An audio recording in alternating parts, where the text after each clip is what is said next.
Hello friends, welcome to my channel. நான் தான் Farida. இந்த வீடியோவில் நம்ம எதை பற்றி பார்க்க போகிறோன்னா டிஎன்பிஎஸ்சி குரூப் 4 2025ஓட சிலபஸ், நியூ சிலபஸோட டீட்டெயில்டு எக்ஸ்ப்ளனேஷன் தான் பார்க்க போகிறோம். டிஎன்பிஎஸ்சி குரூப் 4 2025ஓட நோட்டிஃபிகேஷன் என்றைக்கு ரிலீஸ் ஆகுது அப்படின்னா April 25, 2025 ரிலீஸ் ஆகுது. நோட்டிஃபிகேஷன் ரிலீஸ் ஆகி ஒரு 3 மாதத்தில் கண்டிப்பாக எக்ஸாம் கண்டக்ட் பண்ணிடுவாங்க. டிஎன்பிஎஸ்சி வெப்சைட்டில் எக்ஸாம் டேட்டோடே கொடுத்துட்டாங்க. டிஎன்பிஎஸ்சி கலண்டர், இயர்லி கலண்டரில் எக்ஸாம் நம்மளுக்கு என்றைக்கு நடக்கும் அப்படின்னா July 30, 2025 தான் எக்ஸாம் நடக்கும் அப்படின்னு சொல்லியிருக்காங்க. ஸோ இன்னிலேருந்து பார்த்திங்கன்னா 4 மாதத்துக்கும் குறைவான நாட்கள் தான் நமக்கு இருக்குது. எக்ஸாம் நல்லா ப்ரிப்பேர் பண்ணிங்கன்னா கண்டிப்பாக இந்த எக்ஸாமை நீங்கள் கிளியர் பண்ணுறதுக்கு வாய்ப்பு இருக்குது.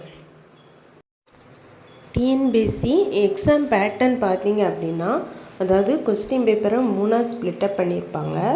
அது எதெல்லாம்னா பகுதி ஆ, பகுதி ஆ, அப்புறம் பகுதி இ அப்படின்னு சொல்லிட்டு 3ஆக ஸ்ப்ளிட்டப் பண்ணியிருப்பாங்க.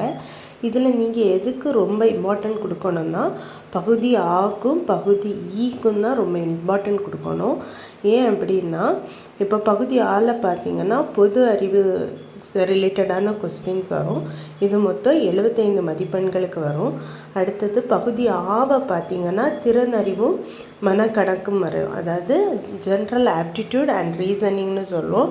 ஸோ இது எவ்வளோ மார்க்குக்கு வருதுன்னா 25 மார்க்குக்கு இந்த ஆப்டிடியூட் அண்ட் ரீசனிங் வரும். இதுக்கு நீங்கள் எதை படிக்கணும்னா ஸ்கூல் புக்ஸை தான் படிக்கணும். நிறைய ப்ராக்டிஸ் பண்ணிங்கனாலே இதில் அவுட் ஆஃப் 25க்கு நீங்கள் 20 அபோவே போடலாம். பகுதி இ பார்த்திங்கன்னா பொது தமிழ்லேருந்து கேட்பாங்க. இதில் மொத்தம் எத்தனை கொஸ்டின் இருக்கும் அப்படின்னா 100 கொஸ்டின்ஸ் இருக்கும். ஸோ நீங்கள் இந்த பொது தமிழை முதல்ல படிங்க, அப்புறம் மேக்ஸை படிங்க. அப்போ 125 கொஸ்டின்ஸ் உங்களுக்கு சாலிடாக கிடைக்கும். இந்த பொது தமிழை நம்ம அடுத்தது 7 இடமாக ஸ்ப்ளிட் அப் பண்ணியிருக்காங்க. ஃபஸ்ட்டு இலக்கணம் 25 கொஸ்டின் வரும்னு சொல்லியிருக்காங்க. ஸ்கூல் புக்கில் உள்ள இலக்கணங்களை படிக்கணும். ரெண்டாவது சொல்லகராதி 15 மதிப்பெண்கள். சொல்லகராதி அப்படிங்கும்போது பொருள் தருக, எதிர்ச்சொல் தருக, பிரித்தெழுதுக, சேர்த்தெழுதுக, இந்த மாதிரி கேட்பாங்க. அதுலேருந்து 15 கொஸ்டின். மூணாவது பார்த்திங்கன்னா எழுதும் திறனில் 15 கொஸ்டின். சொற்றொடர் அமைக்கிறது அந்த மாதிரியெல்லாம் கேட்குறது தான் எழுதும் திறன். இதில் 15 கொஸ்டின். நாலாவது பார்த்திங்கன்னா கலைச்சொற்கள். கலைச்சொற்கள்னால் நம்ம நார்மலாக இப்போ டெக்னிக்கலாக யூஸ் பண்ணிகிட்ருக்க வேர்ட்ஸு, வாட்ஸ்அப்பை பற்றி, வாட்ஸ்அப்போட தமிழ் என்ன, இன்டர்நெட்டோட தமிழ் என்ன, இதோட தமிழ் வேர்டு கேட்பாங்க. அதுதான் கலைச்சொற்கள். ஐந்தாவது பார்த்திங்கன்னா வாசித்தல் மற்றும் புரிந்து கொள்ளும் திறன். ஒரு பேராவை கொடுத்துட்டு அதுலேருந்து ஒரு 5 கொஸ்டின் கேட்பாங்க. அப்படி மொத்தமாக 15 கொஸ்டின் இதில் கேட்பாங்க. ஸோ ஒரு பேரா கொடுத்துட்டு அதுலேருந்து கொஸ்டின் கேட்டு நம்ம எழுதுறது தான். இது ரொம்ப ஈஸியாக இருக்கும். ஆறாவது பார்த்திங்கன்னா எளிய மொழியாக்கம். எளிய மொழிபெயர்ப்பு அப்படிங்கும்போது இங்கிலீஷ் வேர்ட்ஸ்லேருந்து தமிழ் வேர்டு கேட்பாங்க, இல்லைன்னா பிறமொழி சொற்கள்லேருந்து தமிழ் மொழி சொற்கள் கேட்பாங்க. இதில் ஒரு 5 கொஸ்டின் கேட்பாங்க. ஸோ இந்த 6ஐயுமே நம்ம இலக்கண கேட்டகரியில் வச்சுக்கலாம். இதில் மொத்தம் 85 கொஸ்டின் வருது. ஸோ 6th to 12th இருக்கக்கூடிய புக் பேக்கில் இருக்கக்கூடிய பொருள் தருக, சேர்த்தெழுதுக, பிரித்தெழுதுக, இது எல்லாமே படிச்சுக்கிட்டிங்கன்னா இது உங்களுக்கு ஈஸியாக இருக்கும்.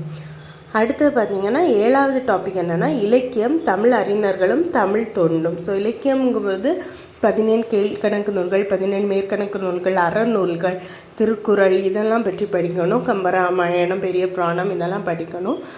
தமிழ் அறிஞர்களும் தமிழ் தொண்டும் அப்படிங்கும்போது ஜி.போ., வீரமாமுனிவர், பாரதியார், பாரதிதாசன், டிகேசி, இவங்களை பற்றி படிக்கணும். அவங்களாற்றிய தமிழ் தொண்டுகளை பற்றியும் நம்ம படிக்கணும். பகுதி ஆ என்ன அப்படின்னா ஆப்டிடியூட் அண்ட் ரீசனிங். திறனறிவு அப்படின்னா ஆப்டிடியூட், அதுலேருந்து 10 கொஸ்டின் வரும். அடுத்ததாக காரணவியல் அப்படின்னா ரீசனிங், அதுலேருந்து 15 கொஸ்டின் வரும். ஸோ இதுக்கு நீங்கள் அபவுட் 20 போடணும் அவுட் ஆஃப் 25க்கு அப்படின்னா நிறைய ப்ராக்டிஸ் பண்ணணும். ப்ரீவியஸ் இயர் கொஸ்டின்ஸ் எல்லாம் எடுத்து சால்வ் பண்ணுங்கள், அப்போ நீங்கள் போட்டுடலாம்.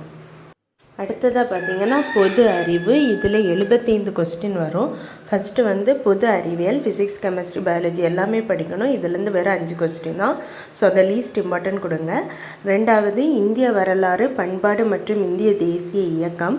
இதில் 10 கொஸ்டின் வரும். So Indian history, culture, INM இதெல்லாம் படிக்கணும். இது கொஞ்சம் நிறைய இருக்கும், ஆனால் ஈஸியாக தான் இருக்கும். திரும்ப ஒரு 4 தடவை படிச்சிங்கனாலே நீங்கள் படிச்சிடலாம்.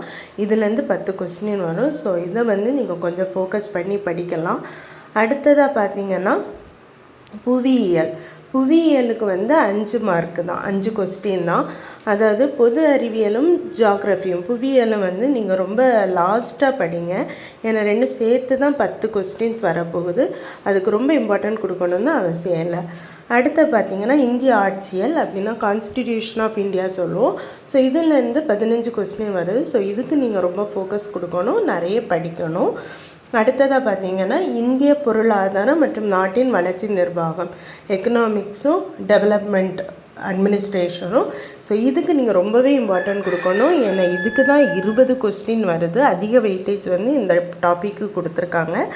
அதனால் இதை வந்து நீங்கள் ரொம்பவே ஃபோக்கஸ் பண்ணி படிங்க. 6th to 12th இருக்கக்கூடிய எல்லாமே நீங்கள் படிச்சிட வேண்டியதான். இந்த டாபிக் ரிலேட்டடாக இருக்கக்கூடிய எல்லா கொஸ்டின்ஸையுமே வந்து எல்லா டாபிக்ஸையும் வந்து நீங்கள் வரிசையாக படித்து மனப்பாடம் பண்ண வேண்டியது.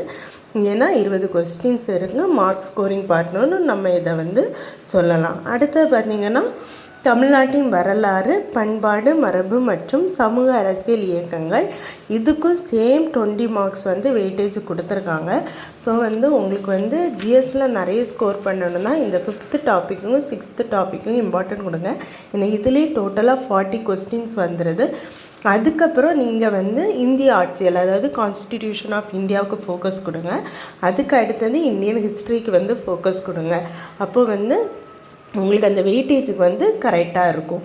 ஆனால் இது எல்லாமே ஜிஎஸ் படிக்கிறதுக்கு முன்னாடியே நீங்கள் என்ன படிக்கணும்னா பொது தமிழும் மேக்ஸும் ரொம்ப நல்லா படிக்கணும். அந்த 2ம் திரும்ப திரும்ப படித்து ரிவைஸ் பண்ணின அப்புறம் வந்து நீங்கள் ஜிஎஸ்க்கு வந்து இம்பார்ட்டன்ட் கொடுங்க. அப்போ தான் நீங்கள் வந்து மார்க் நல்லா ஸ்கோர் பண்ண முடியும். நான் சொன்ன மாதிரி நீங்கள் படித்தீங்க அப்படின்னாலே ஃபஸ்ட் அட்டம்ப்டிலே அவுட் ஆஃப் 200க்கு 160+ போடலாம். அதுக்கு பிறகு நீங்கள் எவ்வளோ ஃபோக்கஸ் பண்ணுறீங்களோ அதுக்கு அளவு நம்ம நிறைய மார்க் வந்து ஸ்கோர் பண்ணலாம். தேங்க்யூ.